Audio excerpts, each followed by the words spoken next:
Hello, everybody. I just want to say happy Wednesday. Sorry that yesterday didn't wasn't able to go through, but obviously we're here today and we'll be here tomorrow. So I'm really excited to share with everybody everything that's really exciting and happening right now. So everything in life is going well, and today we have David Mccullough of Mccullough Landscaping, and he's going to stop in and tell us what's going on. So it's pretty awesome that we have two landscape architects joining us right now, which is pretty amazing and a pretty integral part of architecture. I think a lot of times that people think that it is completely up to the architects to do everything, but in fact, it's a really important part of architecture is the landscape architect. So I know I've personally worked with David in the past on different projects, and I know that he has turned some projects into some really exciting projects. So when he gets on here, I'm really excited to hear him talk about and share a little bit about himself. Is it with a story that I'm actually not aware of. I'm really excited to learn a little bit more about it. And then I'm really excited for you guys to hear a little bit more about his firm and what they do and what they specialize in. So we'll let everything kind of fall into place and wait for David to join us. And I see that he has joined right now. But in the meantime, let's get him joined in on this conversation.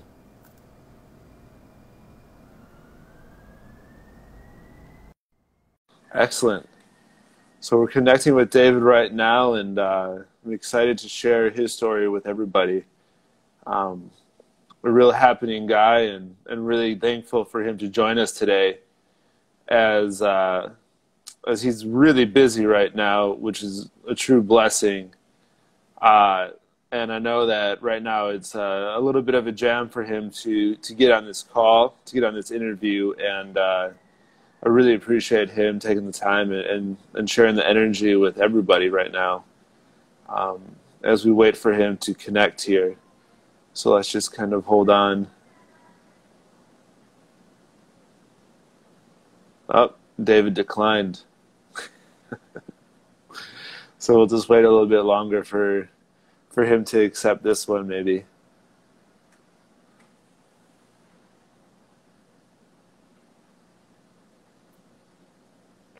Let's see if this one can work here.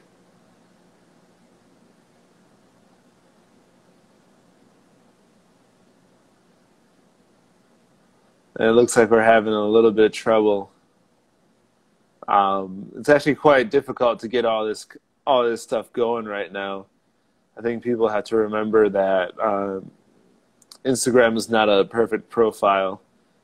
It's not a perfect program. And a lot of the times there's some amazing errors that happen. So we can't always expect things to be perfect. And then also it's a program that's not often used. Instagram Live is not always the most fun thing to do, to project yourself in front of a whole bunch of people. And then also it's also something that normally people don't do too often. So it looks like we lost David again. It might be having a little bit of troubles here.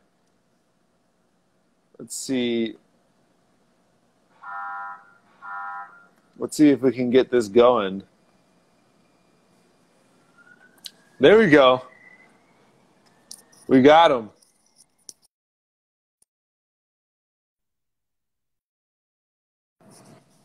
Sorry, everybody. Hey, David, can you hear me? I don't think we can hear you. Hey, Oh, here we go. all right. There's a little delay there, so I'm not sure what happened. Hey, if there's a delay, we'll just leave a little extra time to talk.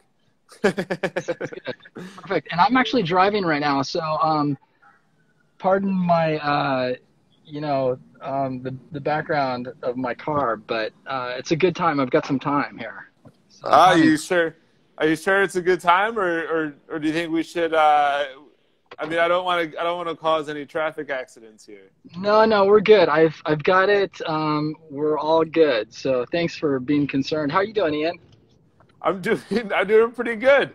Just enjoying the day, getting some work done, as you are running around and making sure that things stay afloat and stay aligned in your world. And really appreciate you doing what you need to do to make things happen. Yeah, and again, it's like when you're sort of on a deadline and you're relying on technology to kind of work out well for you to meet the deadline, and that's exactly when everything goes wrong, right? Well, that's the greatest moment. that's that's the greatest moment of it all. It's the world that we live in for sure. I don't know why, but it seems like the missing link in what we do is technology. I don't know. It's come a long ways, I have to say, and I think it's exciting what we can do with it, but it still seems like it's got a ways to go. And I think also the thing that I'm finding is with this whole working from home thing, I think what's going to happen is we're going to be in a completely different place in the next 6 months when we can go back to work. I just kind of wonder if any of us are really going to want to. Yeah, that's actually been Right? it's actually been a very large talk right now, and also the way that we describe of what's necessary to is it necessary to go to the office every day nowadays, and we're kind of discovering that we have the ability to work from home. So it's going to be an interesting mixture of how we relate to that and how we respond to that. Yeah, and I have to say that I just think that, like, for me, this whole thing has been one of the greatest things, and I really feel bad for a lot of people that are going through hard times right now. But man, I feel like sometimes it takes really hard times for great things to happen, and I think that's what's happening right now. Like, we're just on the crux of, like, it's taking this really terrible thing for something really cool to transform, and I think that's what's happening. So I'm kind of excited personally. And I think that's another thing that we all forget is we can feel and we can have that shared space for other people of having them, seeing the situation that they're in. But it is important that we remember that we're allowed to feel good. We're allowed to have positive moments even in these harder times.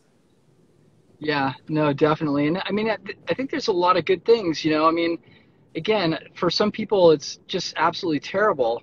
But I Hmm. do see a lot of goodness, a lot of good things happening, like people, like I know a lot of people that have young families and they're saying, yeah, sorry about my kid crying in the background, but this is what I have to deal with all day long. And I'm thinking to myself, well, that's freaking awesome. Like, you're there with your kid when they're, at probably a really valuable time in their lives. So I don't know. I just, there's little things like that are just really awesome, I think. Yeah, we can look back in time, and then it'll be the real judgment of what had happened and what has happened. Yeah, absolutely. So, David, like one of the big things that we talk about on here and what we try to do is build a connection. Yeah. So, I'd love to kind of hear your story. How did you end up in landscape architecture? What was the driving force? What brought you to who you are today? Okay, well, so when I was in high school, well, ironically, I wanted to be an architect, and actually, I had a couple things that I was interested in: architecture and economics.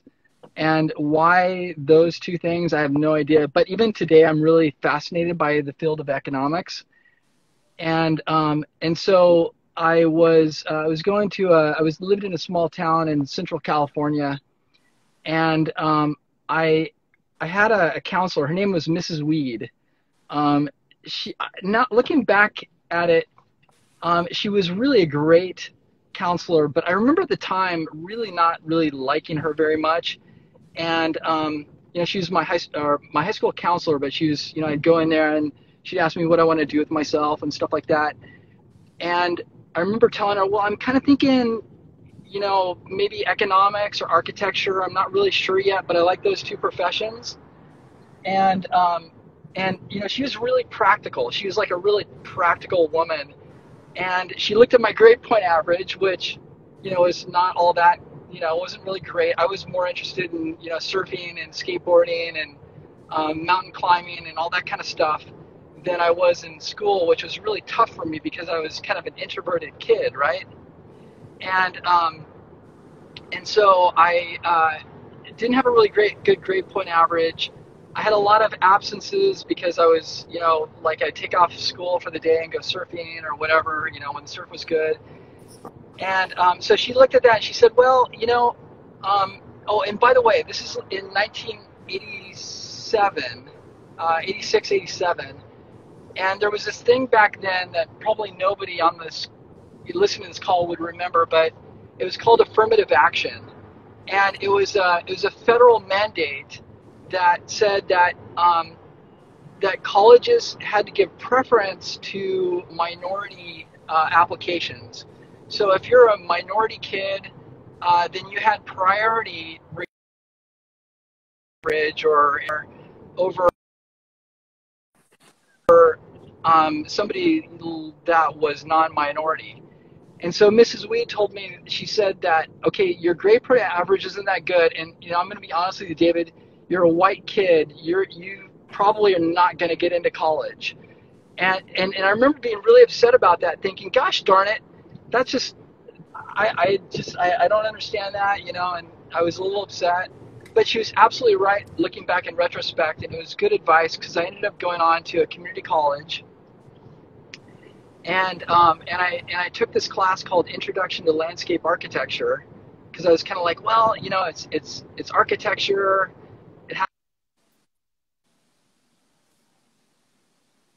Oh, looks like we got a little pause on David end. There we go. I started applying to Cal Poly, started thinking about, going to Cal Poly San Luis Obispo, and fortunately I got in, and the rest is history. I'm now a landscape architect. I've got a degree at the time it was a Bachelor's of Science in Landscape Architecture. I graduated from Cal Poly in 1992. Ended up getting licensed in about 1994 and moved down to San Diego at the time with my fiance, now my wife, Catherine, and have been practicing as a landscape architect here in San Diego since 1995. And what an amazing place to get a degree, especially in landscape architecture. I mean, how can you describe a more beautiful place than San Luis Obispo?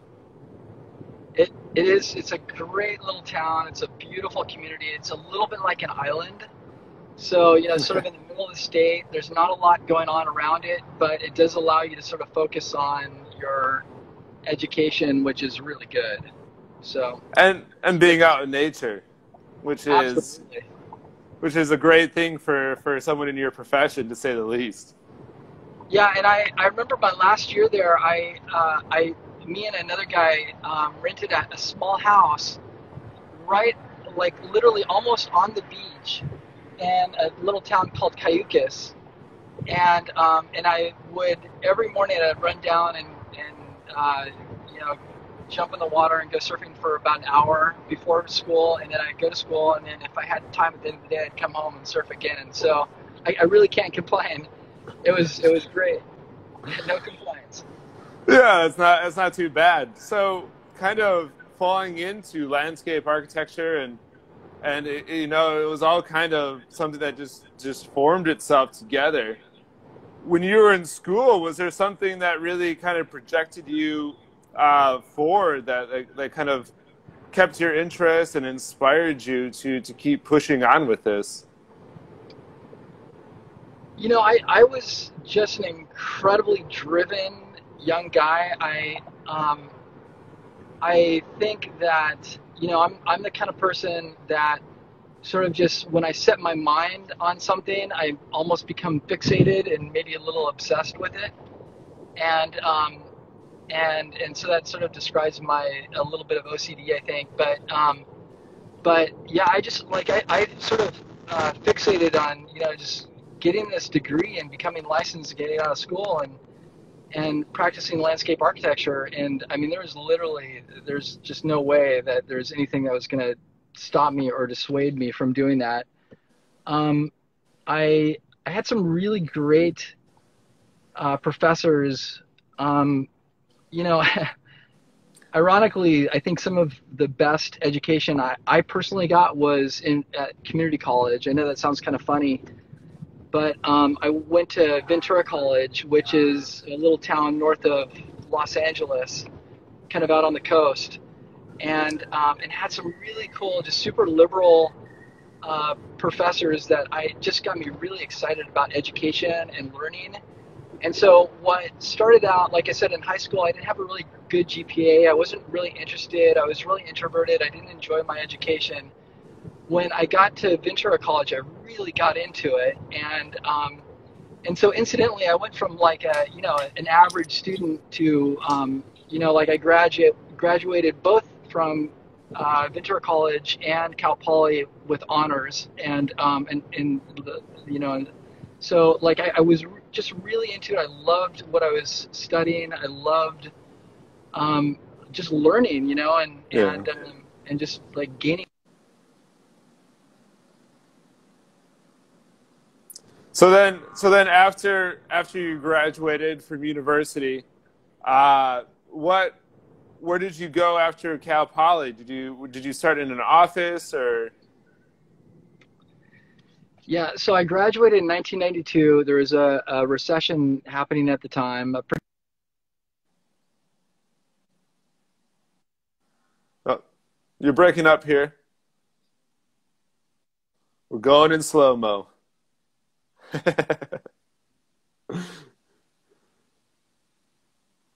Hold up. I think you're kind of having a bad connection right now. Yeah, can you hear me now? Oh.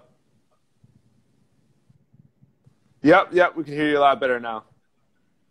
Okay, I think was just kind of going through a bad spot there.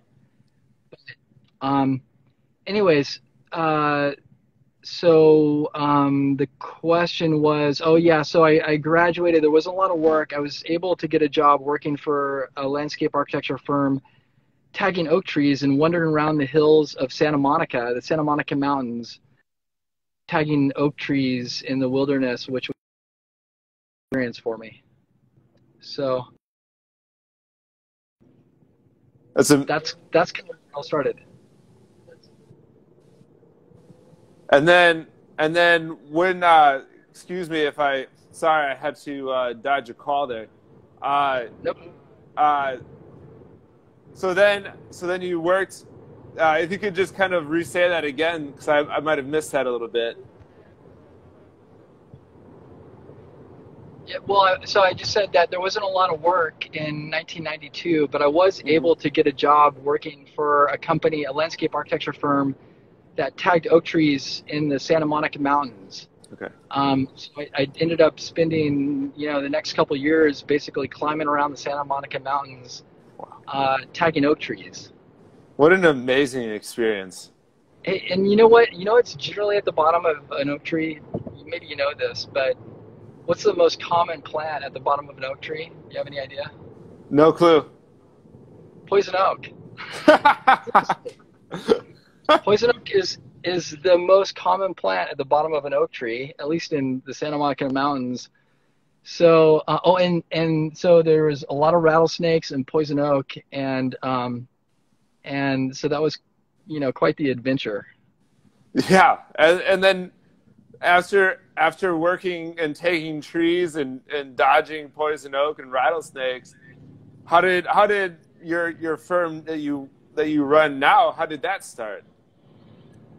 Well, I had been down here in San Diego for about 5 years working for a small firm down here. They had a bigger office up in Orange County, but I was working for a firm called Ivy Landscape Architects, and then just decided that, I felt like it was time to kind of try to do it on my own. And fortunately, my wife was in support of that, even though she was pregnant and we had just bought a house. So probably in retrospect, thinking about it probably was not a very good idea. But we went for it, and that was back in 1999. We've been, running a business ever since. Wow, that's amazing. So when you started out, was it just you, or did you have a partner that you were starting it with? It was just me for the first couple of years, and then my wife, who was working as she'd worked for several years for Westfield, believe it or not. Well, first it was Trizecon, but then for Westfield as it was a tourism director, assistant marketing director for Horton Plaza. Mm-hmm. And then she got hired on as the marketing director for UTC. So she had background in marketing, and we had a small child at the time, our son William, and I think she was pregnant again with my daughter Molly, and so we decided, again, not very good planning or not very smart realistically, and frankly, looking back in retrospect, a really, really bad idea. She quit her job and went to work with me as kind of doing the business development end of the business. So really, really a firm that thrives on some pressure. I couldn't tell.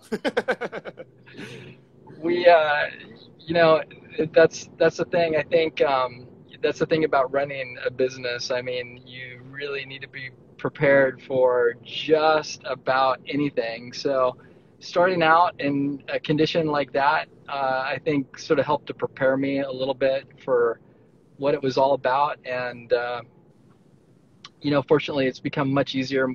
Catherine is incredibly good at what she does. Mm-hmm. She's way better at what she does than I am at what I do. But she's the business development director, so it works out really nicely. Yeah, I've had the chance of working with you and your whole team, and it's always been really a pleasure. I mean, not only our friendship, but working with you guys has always been really, really quite nice. And it's always been, you can tell that she's really good at organizing things, because that side, and especially your landscape side as well, it's always on point, and it's always very professional, and you can tell that all those areas are well taken care of. Yeah, well, thank you, and I appreciate that. Catherine and I are very different people, but because of that, we kind of complement each other, and I think that's why it works. Mm-hmm. And now you guys have what, 8, 9, 10 people working for you? Yeah, well, including Catherine and I, there's 11 of us. Wow. And actually 12, come to think of it. We just brought somebody in. Actually brought somebody back. Ben Arcia, who worked with us for many years early on, and then took a year and a half sabbatical traveling around South America, and he's now back. So that's a great experience. Yeah. And that's great as a leader. I mean, he obviously must have made a large impact, but also for you to run your company, run your firm, and to welcome something like that. I know I know personally that you were very open for him and very encouraging, and that's a pretty amazing thing nowadays to see, to say like, hey, you wanna take off for a year and a half? That sounds great. I can't wait to talk to you when you get back. And I know you guys kept very close during that whole period of him traveling. Yeah, well, the thing is about Ben, and Ben, I mean, he's just he's more than a valuable, a colleague. I think he's, he's incredibly smart. He's very articulate. He does what he does very well, and he takes a lot of pride in it. So, it just made sense. We love having him around. Yeah, and you're great friends, and that's an important thing in any kind of business. Absolutely. And now, how would you describe the main type of work that you guys do? I mean, obviously landscape architecture, but are you guys doing a lot on the residential side? I know you guys do a lot on the commercial side.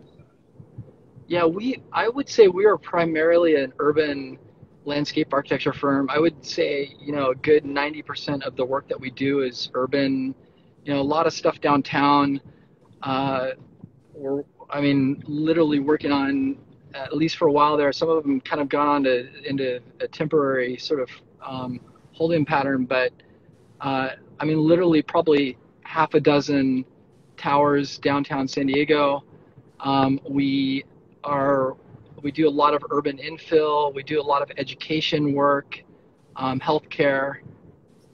We do a lot of work for, biotech companies, campuses, and then some custom residential as well. But it's mostly, like I said, it's mostly all urban type of work. Yeah, and that's kind of by design. I feel that there's it's much more rewarding for me to work on things that are urban as opposed to sort of things out in our suburban neighborhoods where I know there's a great need, but to me I just it's there's so much opportunity to make our current urban environment so much better, and that's kind of what makes me excited. Yeah, and it definitely shows in the projects that make good projects great projects, and it usually is really kind of brought in a fresh breath of air, especially as I've worked on projects for months and months on time, and things change so little, and then we get back your plan for the design of the landscape, and it's kind of a very refreshing fresh breath of air and new excitement into a lot of the projects. Cool, thank you. I appreciate that. We take a lot of we take everything we do very serious. We're incredibly passionate about what we do, and I think everybody that's in the built environment profession should, and I think most do. Mm-hmm. It is important, and I know you do too.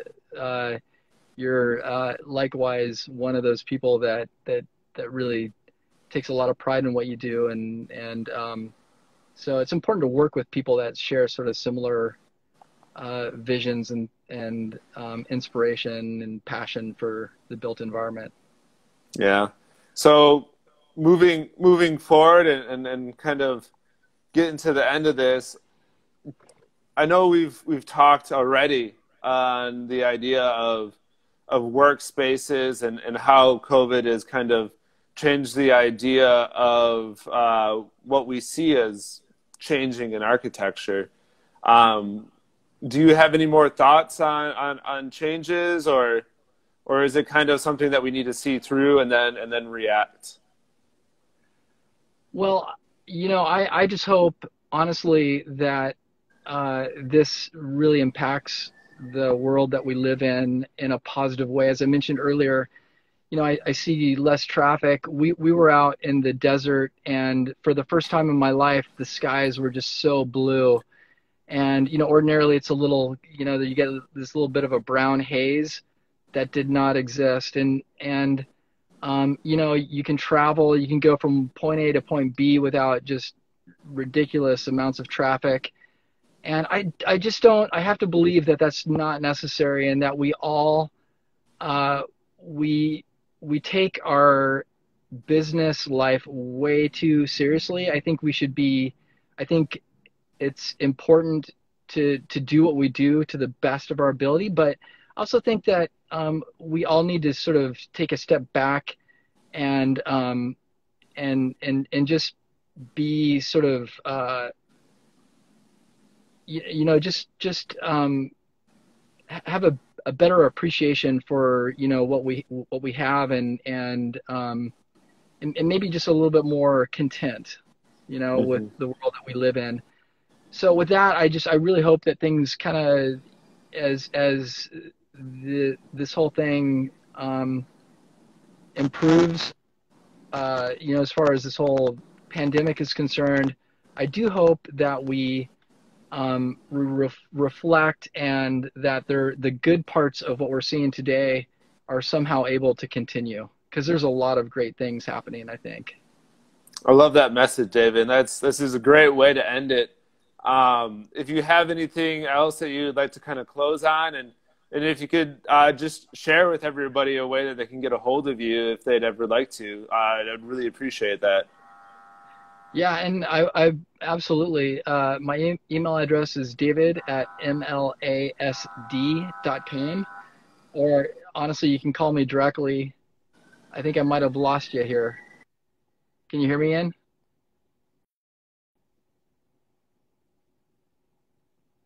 Are you there?